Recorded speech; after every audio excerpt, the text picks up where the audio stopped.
தந்தை மகன் தூய ஆவியாரின் பெயராலே ஆமென். இயேசு கிறிஸ்துவின் அன்புமிக்க சகோதர சகோதரிகளை எங்கள் அனைவருக்கும் கிறிஸ்து இயேசுவின் அன்புகளது வணக்கத்தை தெரிவித்துக் கொள்கின்றேன். இனி நற்செய்தி பாகமானது லூக்கா நற்செய்தி 18ஆம் அதிகாரம் 9 முதல் 14 வரையில திருவாக்கிகள்.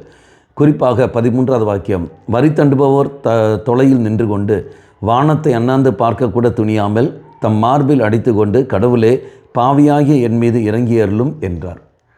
இங்கே நாம் பார்க்கணும், பரிசேயரும் வரி தண்டுபவனும். பரிசேயர் அங்கே நியாயப்படுத்தி கொண்டிருக்கின்றான், வரி தண்டுபவனோ தன் பாவத்தை ஒப்புக்கொள்கின்றான். 1 யோவான் வாசிக்கிறோம். 1 யோவான் 1:8 வாக்கியத்தில், பாவங்களை நாம் ஒப்புக்கொள்வோமானால் தெய்வம் நம் குற்றங்கள் அனைத்திலிருந்தும் பாவம் அனைத்திலிருந்து நம்மை விடுவிக்கின்றார். அப்போ நீ நானும் பாவங்களை ஒப்புக்கொள்ள வேண்டும். அதில் ஒப்புக்கொள்கிற இடம்தான் பாவ சங்கீர்த்தனம். ஆகவே நல்ல ஒரு பாவ சங்கீர்த்தனம் செய்வோம், பாவங்களும் ஒப்புக்கொள்வோம். அவ்வாறு பாவங்களை ஒப்புக்கொள்ளுகிற சமயத்தில் ஆட்டோமேட்டிக்காக இதோடு நம்முடைய மன்றாட்டு கேட்கப்படும்.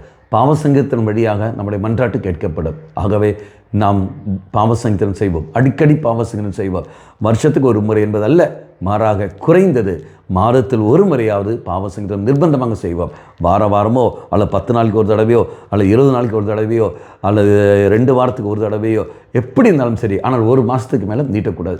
தொடர்ந்து பாவ சங்கீர்த்தனம் செய்து கொண்டே இருப்போம். அந்த பாவ சங்கீர்த்தனம் நாம் செய்ய செய்ய செய்ய நமக்கு தெளிவு கிடைக்கும், கிருபை கிடைக்கும், பாவத்தை குறித்துள்ள போர்த்தியம் நமக்கு கிடைக்கும், அந்த பாவத்தில் தவிர்க்கக்கூடிய சக்தி நமக்கு கிடைக்கும், பாவச்சூழல் கண்டுபிடிச்சு அதிலிருந்து வெளியே வருகிற கிருபை நமக்கு எல்லாமே கிடைக்கும். அங்கே இறை சன்னதில் அது கிருபைக்காக முன்னிடுவோம்.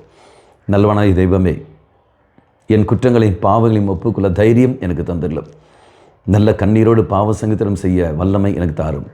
அம்மா மாதாவே, தெய்வ மாதாவே, எங்கள் மாதாவே, நன்னையே விசேஷமாக எங்களுக்காக பரிந்து பேசும். ஆமேன். தந்தை மகன் தூய ஆவியாரின் பெயராலே ஆமேன்.